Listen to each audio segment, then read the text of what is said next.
Hello and welcome to Center for Ambition.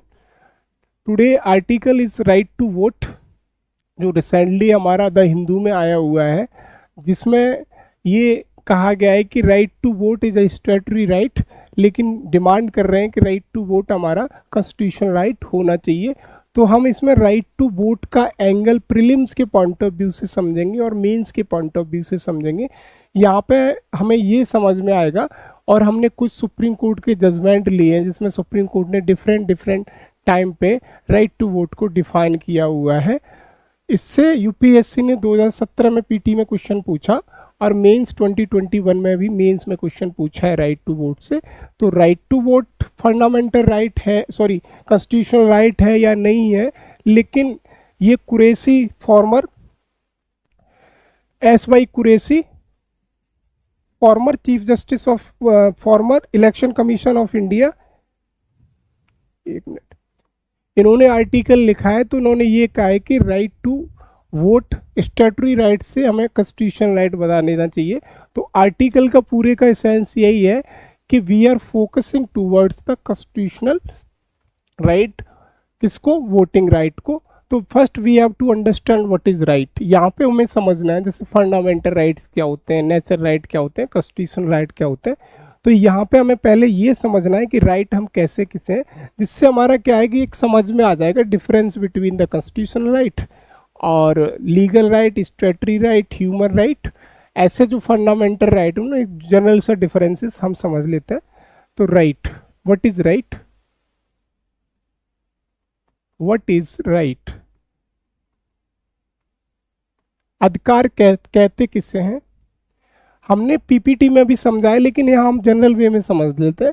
तो right का सीधा सा मतलब अगर मैं कहूँ, सीधी सी अगर अपनी डेफिनेशन कहूँ, तो right is the certain claim of the individual और group of society to protect from a state. तो मैं लिख सकता हूँ right, right is certain claim of individual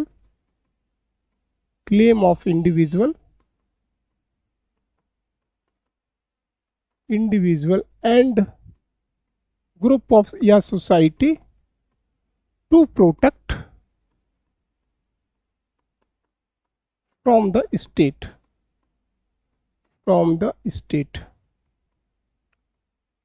state का मतलब that is mention in the article 12 में हमारे कॉन्स्टिट्यूशन के अंडर स्टेट को डिफाइन किया हुआ है, और आर्टिकल 36 में भी डिफाइन किया हुआ है। तो सीधा सा यह कह रहा जाता है कि फंडामेंटल राइट का मतलब सीधा सा ये है किसी भी इंडिविजुअल का क्लेम है वो प्रोटेक्ट करते हैं स्टेट से। तो टाइप ऑफ राइट हमें यहाँ पे मिलते हैं, टाइप ऑफ राइट। नेक्स्ट आता है टाइप ऑफ राइट। तो हमको लेमन टर्म में समझते हैं, जैसे हम क्या कहते हैं कि टाइप ऑफ राइट क्या होते हैं। पहला अगर राइट निकलेगा, मान लीजिए नेचुरल राइट, नेचुरल राइट का सीधा सा मतलब है those right which is given by the nature, जो नेचर से हमें मिले हैं। जैसे राइट टू ब्रीथ, सांस लेने का अधिकार, और राइट टू अलाइव, जीने का अधिकार। ऐसे राइट हैं जो नेचुरल राइट होते हैं। उसके बाद आते हैं कुछ ह्यूमन राइट, नेचुरल राइट हमारे एनिमल्स को भी मिले हुए हैं, प्लांट्स को भी मिले हुए हैं, ह्यूमन को भी मिले हुए हैं। लेकिन ह्यूमन राइट ह्यूमन को स्पेशली मिलते हैं क्योंकि वो ह्यूमन बींग्स है। As the virtue of the human beings जो राइट मिलते हैं उन्हें हम ह्यूमन राइट कहते हैं। Human right and natural right in universal nature. Universal nature का मतलब ये हुआ कि आप जहाँ पे भी जाएंगे वहाँ पे ये राइट आपको मिलेंगे, चाहे आप यूएसए में हैं, चाहे आप जापान में हैं, चाहे आप इंडिया में, ऑटोमेटिक ये राइट आपको मिलते हैं। Human right being a human मिलेंगे आप, natural right because you are the part of the nature, तो ये आपको ऑटोमेटिक राइट मिलेंगे। फिर हमारा आता है तीसरा राइट, कॉन्स्टिट्यूशनल राइट, या मैं कहूँ स्टैट्यूटरी राइट, स्टैट्यूटरी या लीगल राइट,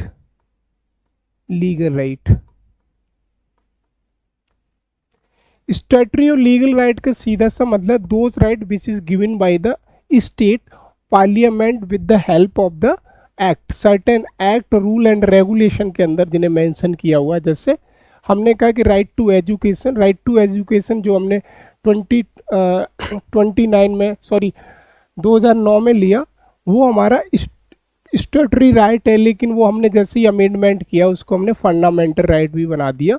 उसके अलावा हमने कहा कि right to food, food security act के अंदर जो राइट टू फूड है that is statutory right, although right to food is also considered as the fundamental right as per the supreme Court guideline. तो स्टेटरी और legal right है कि जो parliament ने किसी एक्ट में या किसी अधिनियम के तहत जिनको लीगल स्टेटस दे दिया हो। और फिर आता है हमारा कॉन्स्टिट्यूशनल राइट।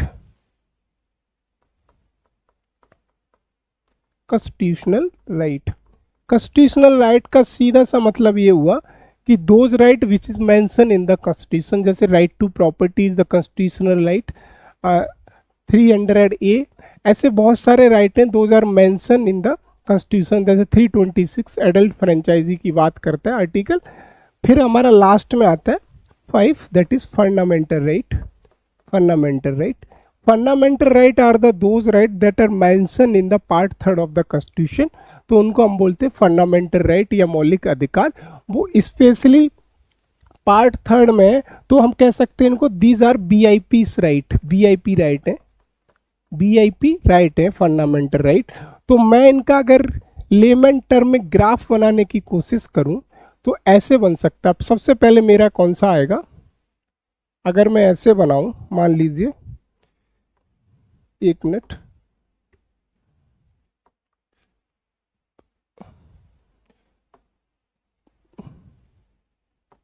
अगर मैं ऐसे बनाऊं,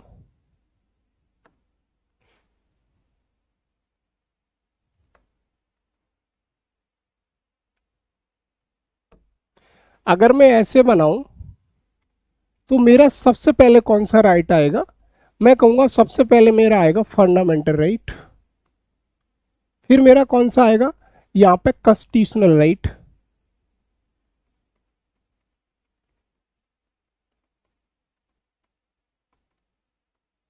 फिर मेरा आएगा स्टेटरी राइट या लीगल राइट, मैं यहाँ पे लिख देता हूं लीगल राइट।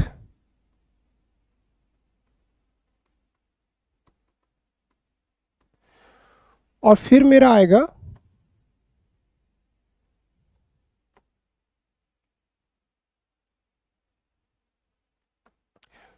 आएगा यहां से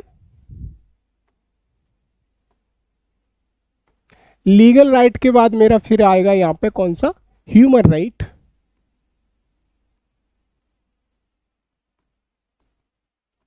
और लास्ट में अगर मेरा और बड़ा सर्किल अगर मैं बनाने की कोशिश करूं तो लास्ट में मेरा एक आ जाएगा, अगर ये कंप्लीट नहीं बन पा रहा है, लेकिन अगर मैं इसको बनाने की कोशिश करूं, मान लीजिए ऐसे, ऐसा ही सेम सर्किल है, तो लास्ट में मेरा एक राइट आएगा that is natural right. Natural right, ये वाला नेचुरल राइट।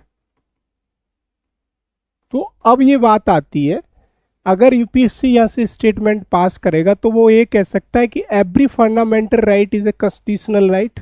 नहीं, अब वो पूछेगा कि सारे फंडामेंटल राइट कॉन्स्टिट्यूशनल राइट नहीं है, लेकिन कॉन्स्टिट्यूशन में मेंशन है, तो इनका स्कोप, फंडामेंटल राइट का स्कोप थोड़ा सा कम है, थोड़ा सा ज़्यादा कॉन्स्टिट्यूशन राइट का स्कोप है, लीगल राइट का स्कोप ज़्यादा है, ह्यूमन राइट का स्कोप ज़्यादा है, और लास्ट में हमारा नेचुरल राइट का है वो स्कोप ज़्यादा है। तो यहाँ से हमें ये समझ लेना है कि कैसे हम पेरीफेरी से अंदर की तरफ राइट को डिफाइन करते हैं। अगर ऐसा भी क्वेश्चन कहीं पे भी आ जाए कि राइट को आपको डिफाइन करना हो तो हम ये वाला डायग्राम बना सकते हैं। तो let's come on the article, जो हमारा आर्टिकल था उस पर आ जाते हैं। तो आर्टिकल सीधा सा यही कह रहा है कि इंडिया में जो भी चल रहा है, इंडिया में जो भी चल रहा है, क्या चल रहा है कि जो हमारा वोटिंग राइट है वो अभी स्टेटरी राइट है। तो इसमें एस.वाई. कुरैशी का कहना ये है कि voting can not be remain merely स्टेटरी right, इसको हमें fundamental right, sorry constitutional right बना देना चाहिए, संवैधानिक अधिकार बना देना चाहिए। तो इस पेपर को हम जोड़ सकते हैं GS 2 से, सीधा सीधा। तो इसको हम समझने की कोशिश करते हैं। तो सबसे पहले जो हमने वहाँ पे समझा कि understanding the 3 type of right, 3 तरीके के जो राइट होते हैं पहले हम समझ चुके हैं। पहले का statutory right and legal right. Legal right का सीधा सा मतलब है those are mention in the certain act and regulation of the parliament.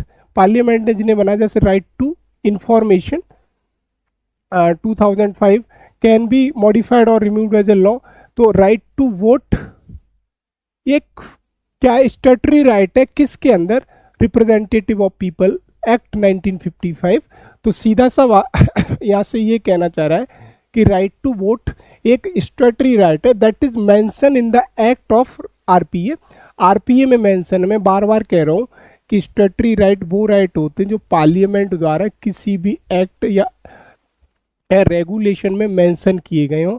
तो यहाँ से सीधा सा कहने का मतलब है राइट टू वोट को हम स्टैट्यूटरी राइट क्यों कंसीडर कर रहे हैं, क्योंकि ये मेंशन है रिप्रेजेंटेटिव पीपल एक्ट 1951 में कि राइट टू वोट क्या होगा, एक स्टैट्यूटरी राइट होगा।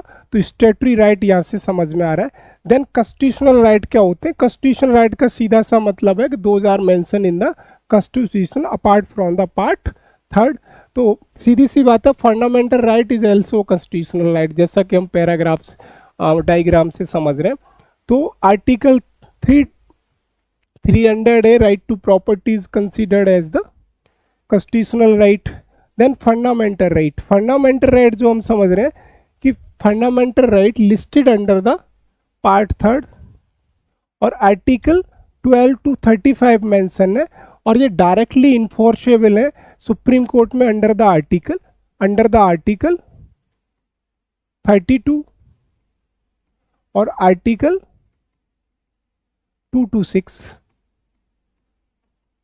या सीधा सा मेंशन है कि अंडर आर्टिकल सुप्रीम कोर्ट में जा सकते हो या आप हाई कोर्ट में जा सकते हो for the enforcement of the fundamental right. तो यहाँ से एक चीज़ हमें राइट की सीधी सी डेफिनेशन समझ में आ जाती है कि राइट क्या है, तो हमें कंफ्यूज नहीं होता है कि राइट कितने तरीके के हैं। तो सीधी सी बात है, mainly statutory right, constitutional, fundamental right that are, इनकी सबसे ज़्यादा हमें ज़रूरत पड़ती है जब हम एग्जाम लिखते हैं, पीटी लिखते हैं, इनसे ही सबसे ज़्यादा क्वेश्चन आते हैं।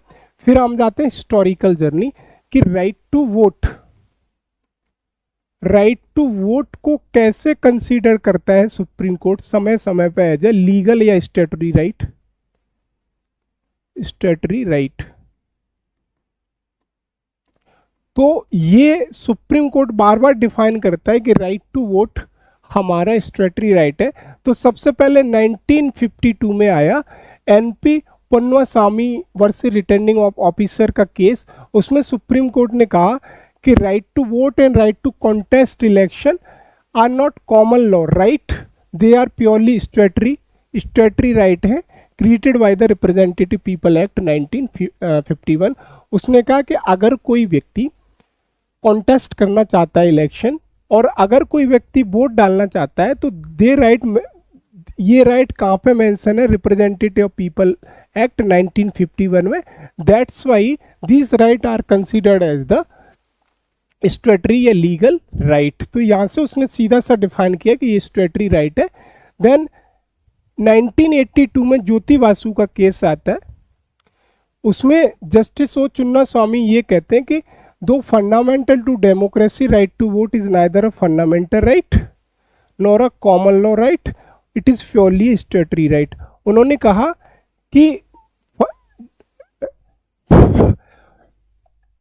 दो fundamental to democracy right to vote, उन्होंने कहा कि डेमोक्रेसी के लिए वोट डालना एक फंडामेंटल अधिकार है, लेकिन यहाँ पे देखो लाइन को बहुत अच्छे से समझना है। वो कह रहे हैं कि फंडामेंटल टू, वो कह रहे हैं कि राइट टू वोट डेमोक्रेसी के लिए फंडामेंटल है, right to vote considered as the fundamental to maintain a better democracy, लेकिन वोट डालने का अधिकार, राइट टू वोट न तो फंडामेंटल राइट है और न कोई कॉमन लॉ है, एक प्योरली स्टैट्यूटरी राइट है, लीगल राइट है। That is mention in the RPA 1951, जो आरपीए 1951 में मेंशन है। उसके बाद आता है 2006 का कुलदीप नैयर का केस। इसमें 5 जज की बेंच आती है उन्होंने भी सेम चीज़ कही। उन्होंने कहा कि democracy is the part of basic structure. जैसे डेमोक्रेसी का मतलब क्या है कि डेमोक्रेसी है, जैसे सेकुलरिज्म है, these are considered as the basic structure. Basic structure का मतलब सीधा सा ये हुआ कि ऐसा हिस्सा कॉन्स्टिट्यूशन का जिसको पार्लियामेंट चेंज नहीं कर सकती है। सुप्रीम कोर्ट समय समय पर बेसिक स्ट्रक्चर को डिफाइन करता है। तो उन्होंने कहा कि डेमोक्रेसी बेसिक स्ट्रक्चर का पार्ट है। But individual right to vote flow only from the RP 91, not from part 3 of the constitution. लेकिन किसी को व्यक्तिगत वोट डालने का अधिकार एक स्टैट्यूटरी राइट है, लीगल राइट है, जो कि हमारे आरपीए 1951 में मेंशन है। तो यहाँ से सीधा सा समझ में आ रहा है इन तीनों केसेस में सुप्रीम कोर्ट ने बार बार एक ही चीज कही कि right to vote is a statutory right. तो इसमें क्या कह रहा है कि राइट टू वोट इज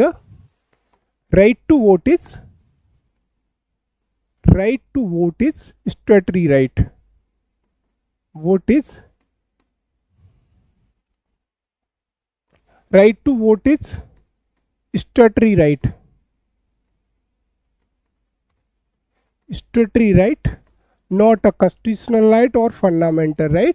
सारे केसेस में ये तीन केसेस अपने हमने पढ़े कि एनपी पन्ना स्वामी का केस, ज्योति बासु का केस, कुलदीप नैयर का केस, तो उन्होंने अलग अलग तरीके से डिफाइन किया, लेकिन फाइनली सबका एसेंस एक ही है कि right to vote is the statutory right और लीगल राइट। अब आता है कि जो हमारा एडीआर का केस आया 2002 में, उसमें ये कहा गया यूनियन ऑफ इंडिया जो एसोसिएशन ऑफ डेमोक्रेटिक रिफॉर्म का, उसमें क्या आएगा, voter have the right to know candidate.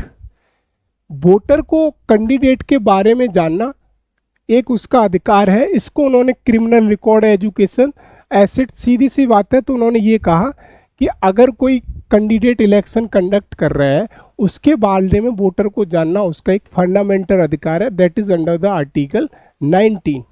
तो यही कहा कि voter have the right to know candidate, criminal records, उसका कैसा क्रिमिनल रिकॉर्ड है, एजुकेशन, एसेट्स वगैरह, that is considered as the fundamental right under the article 19(1) clause A, sub clause ए।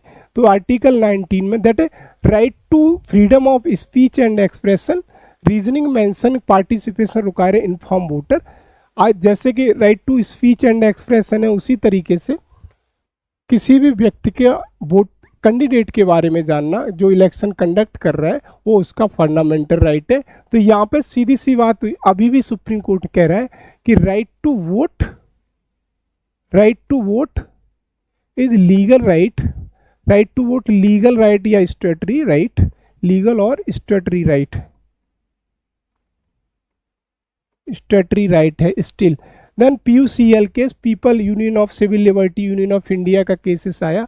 इस case में थोड़ी सी क्रिटिकल डिस्टिंक्शन की, उसने कहा कि right to vote statutory right है, जो हमारा 1951 के केस 1951 आरपीए में सीधा सीधा मेंशन है। लेकिन freedom to vote is a constitutional right, article 19। यहाँ क्या कह रहा है, यहाँ पे ये कह रहा है, यहाँ से समझो पीयूसीएल केस में, एक मिनट, पीयूसीएल केस में क्या कह रहा है, सुप्रीम कोर्ट का वर्डिक्ट था, supreme court verdict, supreme court का वर्डिक्ट सीधा सा ये है कि राइट टू वोट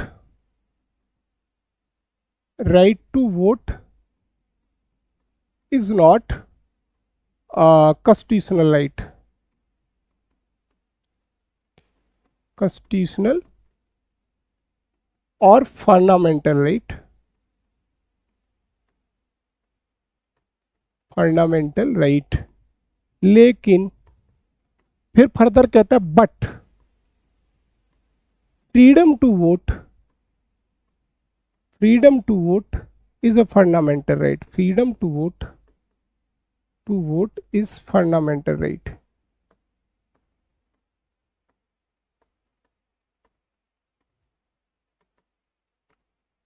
यहां से सीधा सा ट्विस्ट है इसमें कि सुप्रीम कोर्ट का वर्डिक्ट ये आया कि अगर कोई व्यक्ति का राइट टू वोट देने का अधिकार न तो एक कॉन्स्टिट्यूशनल राइट है उसका, न एक फंडामेंटल राइट है, न तो कॉन्स्टिट्यूशनल राइट कंसीडर किया उसने, न तो फंडामेंटल राइट कंसीडर किया सुप्रीम कोर्ट ने, लेकिन freedom to vote, freedom to vote का सीधा सा मतलब है मुझे वोट डालना है या नहीं डालना है, मुझे वोट किसको डालना है किसको नहीं डालना है, is a fundamental right under the article 19।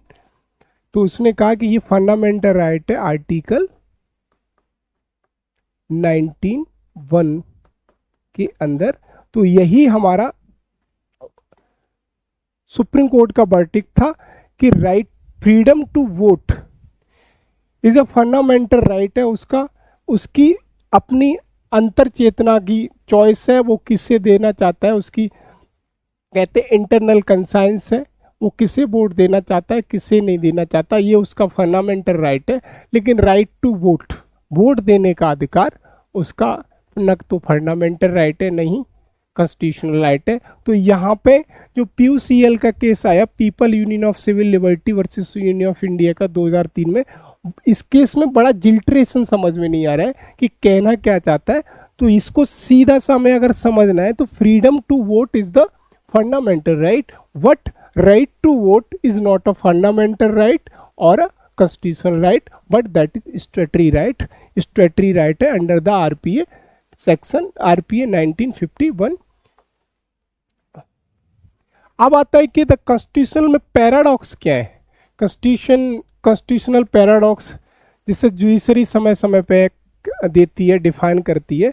तो यहाँ से एक चीज़ मुझे समझनी है, एक चीज़ क्या समझनी है कि constitution protect every things around voting but not act of voting itself. पहले उन्होंने कहा कॉन्स्टिट्यूशनली प्रोटेक्टेड क्या क्या है, क्या क्या माना जाएगा कि अगर कोई candidate, right to know candidate background, अगर कोई कैंडिडेट या अगर कोई वोटर अपने कैंडिडेट का बैकग्राउंड जानना चाहता है कि इसका क्रिमिनल बैकग्राउंड क्या है, इसका एजुकेशन सिस्टम क्या है, या मान लीजिए इस पर संपत्ति कितनी है, तो उसका ये कॉन्स्टिट्यूशनल राइट, ये कॉन्स्टिट्यूशनल राइट है, fundamental right under the article 19 है। लेकिन freedom to inform voting choice, जो मैं पहले कहा कि अगर उसकी वोटिंग चॉइस है कि वो किसे वोट करेगा किसे नहीं वोट करेगा, ये भी उसका फंडामेंटल राइट है। तो फंडामेंटल राइट है तो जाहिर सी बात है कॉन्स्टिट्यूशनल राइट भी होगा। सीक्रेसी ऑफ द बैलेट, उसके बैलेट की सीक्रेसी भी उसका फंडामेंटल राइट है, कॉन्स्टिट्यूशनल राइट है। Right to reject all candidate NOTA, वो अगर नोटा में वोट देना चाहता है तो ये भी फ्रीडम टू वोट उसका ही राइट है। Then right to freedom and fair election is also, right to free and fair election is also constitutional right. तो ये हमारे सारे कॉन्स्टिट्यूशन के अंदर प्रोटेक्ट किए गए कॉन्स्टिट्यूशनल राइट। तो इनको हमें डिफरेंस समझना है। और कह रहा है कि मेयरली जिनको हमने कहा कि जो सिर्फ स्टैट्यूटरी राइट माने जाएंगे, उनमें से क्या है, act of casting A vote itself, कि वोट कास्ट करना इटसेल्फ, खुद के लिए वोट कास्ट करना, उसका एक स्टैट्यूटरी राइट है। गवर्नड बाई RPA 1951, जो RPA 1951 के आएगा, can be modify the parliament, parliament modify कर देगा। नो डायरेक्ट आर्टिकल 32 रेमेडी, और आर्टिकल 32 से आप सुप्रीम कोर्ट में नहीं जा सकते हो। तो यहाँ से हमें सब डिफरेंस समझ में आ रहा है कि कॉन्स्टिट्यूशनल राइट या फंडामेंटल राइट का अगर ब्रीच होगा तो हम सीधे सुप्रीम कोर्ट में जा सकते हैं। जैसे अगर freedom to vote is a fundamental right, तो कोई भी व्यक्ति सीधा सुप्रीम कोर्ट जा सकता है या हाई कोर्ट जा सकता है।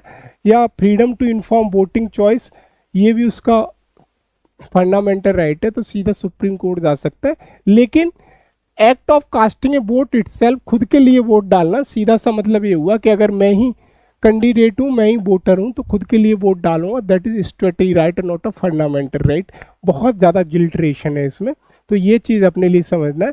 और जो किसके अंदर आएगा, governed by RPA act 1951, RPA act 1951 के अंदर गवर्नड आएगा।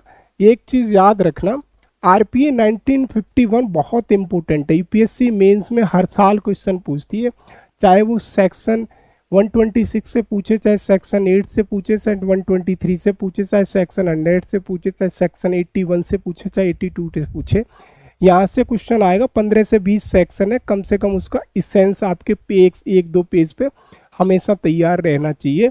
तो ये हमारा यहाँ से समझ में आ रहा है कि ये हमारा एक मेयरली हमारा एक स्टैट्यूटरी राइट है, फिर समझ में आता है बेसिक डॉक्ट्रिन क्या होता है। जैसे basic structure doctrine of article 326। Article 326 क्या कहता है? आर्टिकल 326 में सीधा सा मेंशन है कि एडल्ट फ्रेंचाइजीज की बात करता है। आर्टिकल 3 बहुत बार कंफ्यूज होते हैं कि article 326 talking about the right to vote. No, article 26 mention करता है एडल्ट फ्रेंचाइजी। एडल्ट फ्रेंचाइजी का मतलब जो व्यक्ति 18 साल से एबव है, एबव 18 ईयर, वो वोट डाल सकता है। Those who are above the 18 year वो वोट डाल सकता है, लेकिन वोट राइट टू वोट नहीं है इसमें। तो यहाँ से कंफ्यूज मत होना, बहुत सी बार कभी कभी होता है कि ये डाल देता है कि right to vote under the 326 article नहीं है, इसका कोई आर्टिकल नहीं है। लेकिन यहाँ पे एडल्ट फ्रेंचाइजीज की बात करते हैं।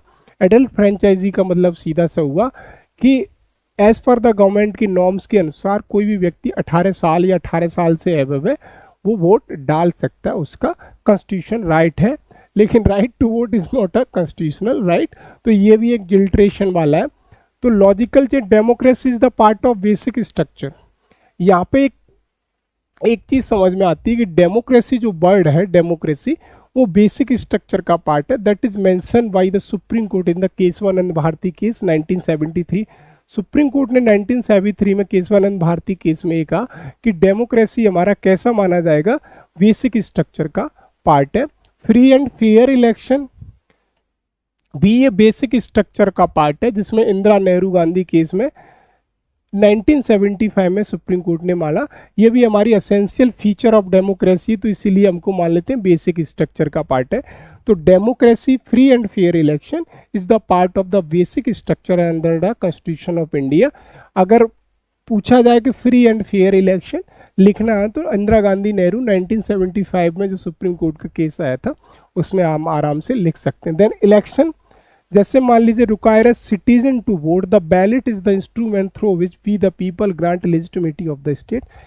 तो सीधा सा बात है, इलेक्शन में क्या है, जैसे B the people India, election के टाइम पे सीधी सी बात है पॉपुलर सोवर्निटी की बात कर रहा है। We the people of India, sovereign कौन होगा, पीपल ऑफ इंडिया सोवियन होंगे। तो sovereignty, people of India is also part of the basic structure. सीधा सा माता है इलेक्शन के टाइम पे, या वैसे भी माना जाता है कि पीपल ऑफ इंडिया सोवियन होते हैं, लेकिन ये on the piece of paper है। तो सीधा सा यहाँ से समझ में आ रहा है कि ballot is the instrument through which we the people of he grant legitimacy of the state. Ballot के थ्रू जो आम लोग हैं, पीपल ऑफ इंडिया, स्टेट को एक लेजिटिमेटी देते हैं, या स्टेट को दूसरे शब्दों में कहूँ ये एक लीगलिटी देते हैं कि हम पे गवर्न किया जाए, आम लोगों को गवर्न किया जाए। तो सीधी सी बात है, we the people of India is also part of the basic structure. We the people of India is the first para और first line of the preamble. वहाँ पे we the people of India सीधा सीधा mention है, तो ये भी basic structure का पार्ट है। तो यहाँ से B the people of India का मतलब हुआ B the people of India, people of India का यहाँ से कहना चाहता है कि इंडिया में सोवियन कौन होगा, सोवियन, यहां से सीधा सा कहना चाहता है पॉपुलर सोवेरिटी। पॉपुलर सोवेरिटी का मतलब, पॉपुलर सोवेरिटी, पॉपुलर सोवेरिटी का मतलब सीधा सा हुआ कि sovereignty shall be based on the common people of state. Common people हैं जो आम लोग हैं, उन पे देश की या स्टेट की सोवेरिटी निर्भर रहेगी, जैसा रूसो का कॉन्सेप्ट है पॉपुलर सोवेरिटी का। तो यही सीधा है कि जो हमारे लोग, आम लोग हैं, वो स्टेट को एक लेजिटिमेसी देते हैं with the help of the ballot. ये समझ में आ रहा है। तो that's why we the people of India is considered as the basic structure of the constitution. जैसे मैंने कहा आर्टिकल 326 मैंडेट यूनिवर्सल एडेड फ्रेंचाइजी, जो मैंने पहले बताया, every citizen over the 18 year constitutionally entitled to register as a voter, RPA merely authorize this। सीधा सा इसमें लिखा है कि जो भी व्यक्ति, आर्टिकल 326 में, कि जो भी व्यक्ति जो 18 साल का या 18 साल से एबव है वो वोटिंग लिस्ट में उसका नाम होगा, entitled to registered as a voting list. तो article 326 mention about the adult franchises तो यहाँ पे वर्ड आता है व्हाट इज एडल्ट फ्रेंचाइजीज। तो एडल्ट फ्रेंचाइजी का सीधा सा मतलब है if I am 18 year old और above the 18 year old, then मेरा अधिकार है कि मेरी जो वोटिंग लिस्ट है उसमें मेरा नाम होना। But right to vote is not a fundamental right और constitution right.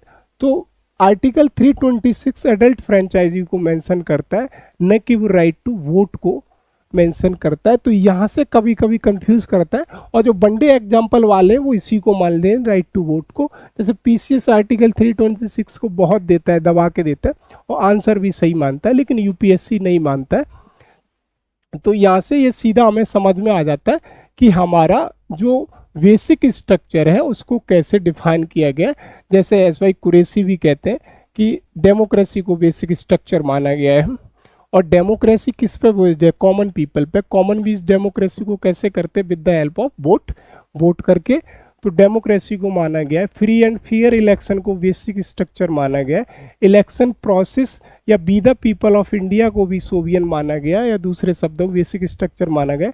Article 326 adult franchise also considered as the constitutional process. Constitutional right मान लीजिए किसी को कॉन्स्टिट्यूशनल राइट है कि उसको लिस्टेड किया जाए, इफ ही और सी अबव द 18 ईयर और 18 ईयर, तो उसको वोटिंग लिस्ट में कंसीडर किया जाएगा। These are the basic feature of the constitution, but right to vote is not a constitutional right even the fundamental right. तो ये बहुत ज़्यादा जिल्ट्रेशन आपको देखने में मिलेंगे, ये बहुत ज़्यादा लीगल ग्लिचेस है और समझने के परे हैं।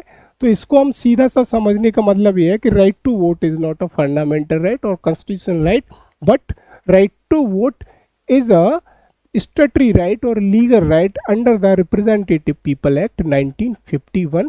साफ साफ मेंशन है। और दूसरे शब्दों में freedom to vote is the fundamental right और constitutional right that is mention under the article 19 sub clause A. तो इतना हमें याद रखना है। फिर आता है मेंस के लिए, जो मैंने खुद से बनाया हुआ है कि क्या क्या मैं वर्ड ले सकता हूँ अगर क्वेश्चन यहाँ से आ जाता है। कस्टमलाइजिंग द पोल प्रोसेस, ये वर्ड आप मेंस में यूज कर सकते हैं। बेसिक स्ट्रक्चर वर्सेस डेमोक्रेसी, कि basic structure is the necessity to maintain a proper democracy.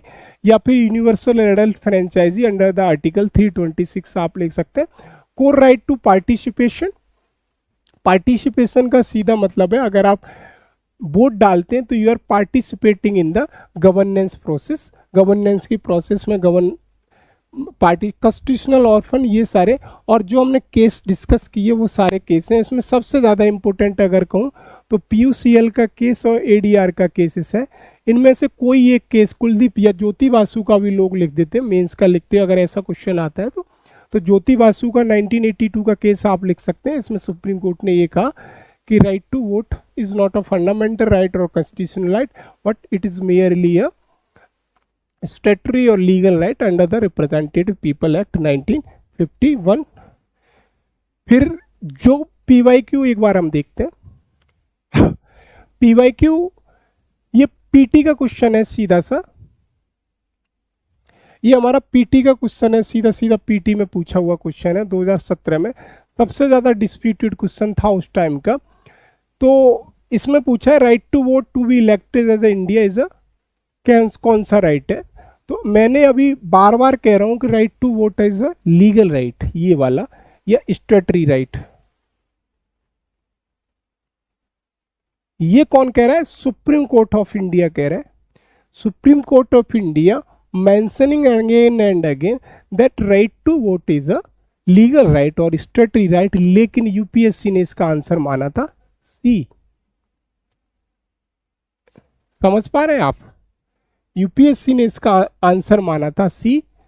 तो ये सबसे ज्यादा डिस्प्यूटेड क्वेश्चन है।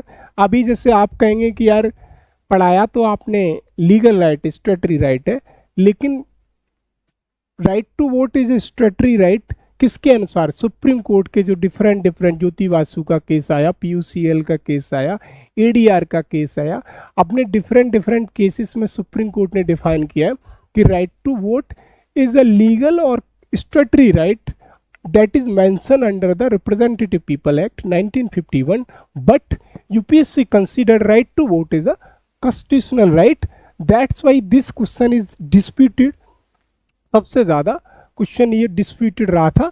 तो ये क्वेश्चन का आंसर यूपीएससी ने कॉन्स्टिट्यूशनल राइट माना था, तो ये चीज़ यहाँ से हमें समझ लेनी चाहिए। तो यहाँ पे वही है fundamental right that is mention in the part 12 से 35 तक।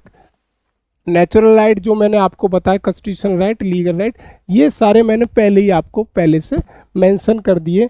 एक क्वेश्चन जो मेंस में पूछा था वही क्वेश्चन है बार बार कि राइट टू वोट, तो यूपीएससी के अनुसार मारूंगा तो कॉन्स्टिट्यूशनल राइट, लेकिन सुप्रीम कोर्ट के अनुसार मारूंगा तो legal right. That's why this question is disputed है, तो राइट टू वोट भी डिस्प्यूटेड है। लेकिन अगर आप स्टेट एग्जाम देते हैं या मान लीजिए आप और कोई एग्जाम देते हैं तो वहाँ पे कॉन्स्टिट्यूशनल राइट मानता है, that is under article 3 to 6। जैसे अगर आप यूपी पीसीएस या एमपी पीसीएस, राजस्थान पीएससी देते हैं, आरपीएससी देते हैं, तो वहाँ पे ये आर्टिकल 326 के अंदर मान लेता है। यूपीएससी भी इसे आर्टिकल 326 के अंदर मानता है, लेकिन हमारा सुप्रीम कोर्ट इसको नहीं मानता है। तो इतनी चीज़ ध्यान में रखने लायक है। तो अब आपके दिमाग में क्वेश्चन आ रहा है कि मैं कौन सा मारूं, तो अगर ऐसा क्वेश्चन है तो आंखें बंद करके कॉन्स्टिट्यूशनल राइट मार दो। बाकी आयोग पे डिपेंड करता है कि आयोग इसका कई सही आंसर क्या देगा। लेकिन एज पर द लीगलिटी और different verdict of the supreme court, right to vote is a legal right और स्टेटरी राइट, इसलिए ये सही है। सुप्रीम कोर्ट का इस पर और डिसीजन आना बाकी है। इसलिए एस.वाई. कुरैशी का कहना है कि राइट टू वोट को हमें स्टेटरी राइट से बना के कॉन्स्टिट्यूशनल राइट बढ़ा देना चाहिए। इससे हमारा क्या होगा कि लोगों की रीच बढ़ेगी, पॉलिटिकल पार्टिसिपेशन भी बढ़ेगा, और ये क्या है कि गवर्नमेंट जब चाहेगी तब ना उसमें इंटरफेरेंस नहीं कर पाएगी, क्योंकि उन्हें कॉन्स्टिट्यूशन में अमेंडमेंट करना रहेगा। अगर कोई कॉन्स्टिट्यूशनल राइट है, अगर कोई स्टेटरी या लीगल राइट है तो गवर्नमेंट उस एक्ट को आराम से चेंज कर देगी, और कॉन्स्टिट्यूशनल राइट है तो कॉन्स्टिट्यूशन को इतनी आसानी से चेंजेस नहीं कर सकती है। तो एस.वाई. कुरैशी का यही कहना है कि people participation in the democracy बढ़ेगा, और गवर्नमेंट की जो इंटरफेरेंस है वो भी इंटरफेरेंस लोगों के राइट टू वोट में कम होगी with the help of constitutional right, अगर हम इसको कॉन्स्टिट्यूशनल राइट बना देते हैं।